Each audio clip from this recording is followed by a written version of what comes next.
It is not looking good. That's what President Trump tweeted late tonight, as it is looking more and more like the government will shut down. Lawmakers are trying to hash out a deal. A partial shutdown will begin at midnight if Congress does not pass a funding bill. ABC's Kenneth Moten has more on the ongoing negotiations. Tonight, down to the wire, no deal between the Republicans and Democrats to fund the government. And I think there's a deal in the next 24 hours. White House Budget Director Mick Mulvaney telling CNN a weekend deal and vote could still have the government up and running by Monday. President Trump involved in the negotiations, inviting the top Democrat in the Senate, Chuck Schumer, to the White House for a 90-minute meeting. We made some progress, but we still have a good number of disagreements. The discussions will continue. Trump tweeting later, excellent preliminary meeting. Unlike some of my Republican colleagues, I'm glad they're talking, and I think President Trump's a good deal maker, and maybe we'll get a deal. But late tonight, Trump back on the attack, tweeting Dems want to shut down in order to help diminish the great success of the tax cuts. Democratic lawmakers are fighting for guaranteed protections for nearly 800,000 undocumented immigrants brought to the U.S. as children. Where's the urgency when it comes to dreamers? There is an urgency. There's an urgency in their lives because of the uncertainty of tomorrow. Senate Republicans pushing a one-month funding measure, hoping to sway Democrats with a 6-year extension of the Children's Health Insurance Program. Frustrations evident on Capitol Hill. This is the greatest country in the world, but we do have some really stupid people representing it from time to time. If there's a government shutdown, lawmakers will still get paid, but 800,000 federal employees will not. Kenneth Moten, ABC News, Washington. All right, so now what? Tonight, Senator Mark Warner is among many lawmakers urging his colleagues to stay in session until they can agree on a budget. Warner says Virginia is probably the state will be most affected by the shutdown because of our concentration of military and government workers. And we shouldn't put people through this kind of stop and start process that unfortunately the White House and the Republican leadership has laid out. I know as a former business guy that if you start and stop a government operation, or for that matter, any contract, at the end of the day, you end up costing the taxpayer a whole lot of money. All right, here's a look at the impacts of the shutdown. People will still get their Social Security benefits. Another thing that will not be affected, travel. Airports will remain open. Air traffic controllers and TSA workers will still be on the job. Amtrak trains will still run. If you need a new passport, you can still put in your request, but your application may be delayed. And you may still have some access to national parks and war memorials. We'll continue to monitor the negotiations and let you know about the potential impacts to you and your family. At home tonight, Virginia Beach is not going down without a fight. Today, the city said it will vigorously defend a lawsuit filed against them earlier this week by the developer who was supposed to build an arena at the oceanfront.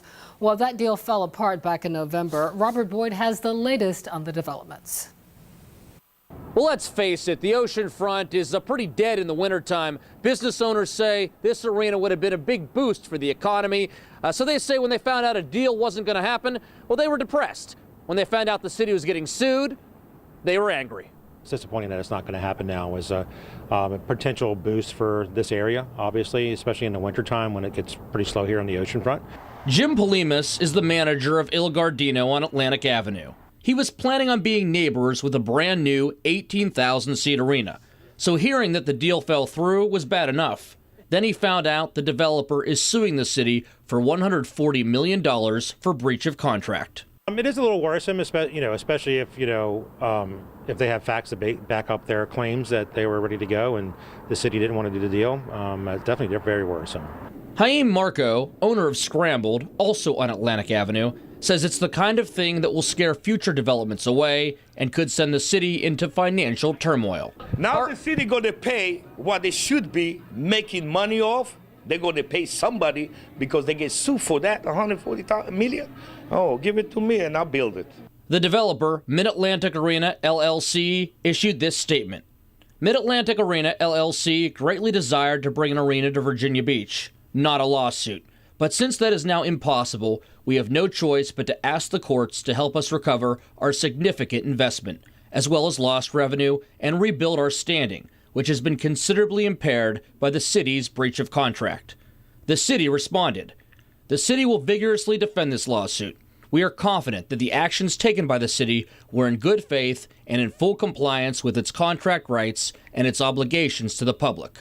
Marco says Virginia Beach better win or they will be held accountable.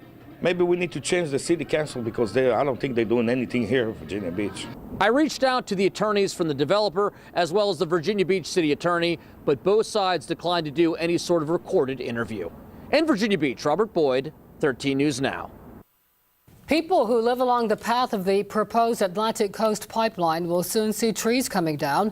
Dominion Energy says it has gotten approval to start clearing out trees and plans to begin the building of the controversial pipeline. The clearing will start in parts of Virginia and West Virginia, where Dominion has reached agreements with property owners.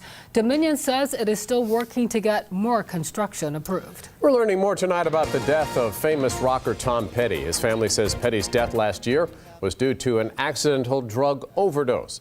His wife and daughter released the results of an autopsy tonight with a statement on his Facebook page. They say the coroner's report shows the overdose was caused by a variety of medications. Petty reportedly suffered from emphysema, a fractured hip and knee problems, but was still on tour. He had just wrapped up a tour a few days before he died in October at the age of 66. Today, President Trump became the first president to address the March for Life. Huge crowds of anti-abortion activists gathered in Washington, D.C. today for the annual event.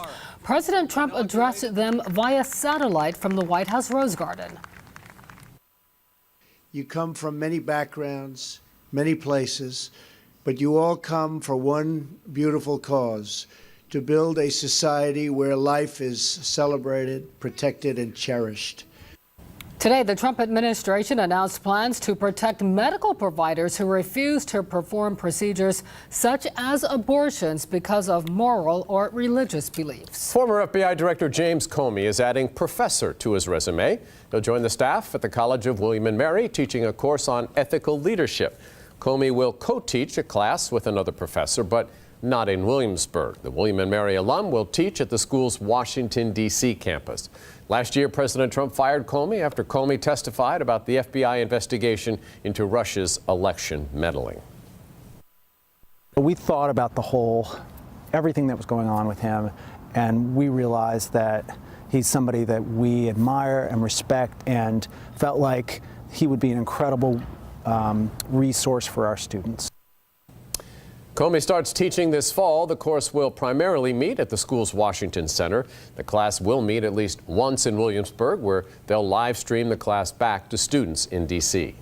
We have a couple of major closures to tell you about this weekend. First, the eastbound tube of the Midtown Tunnel is shutting down tomorrow night at 11:30. It will stay closed until 5 the following morning. Then Sunday night at 8, there are lane closures planned in the westbound tube. This is not a full closure, but alternating lanes will be closed each night, Sunday through Wednesday, from 8 p.m. until 5 a.m. The Hampton Roads Bridge Tunnel will also be shutting down in a few hours for tide gate testing. All eastbound traffic will be stopped tomorrow morning from 2 a.m. until 3 a.m. Then the westbound side will be stopped from 3 a.m. until 4 a.m. Drivers may be stopped for up to an hour while the tide gates are lowered. If you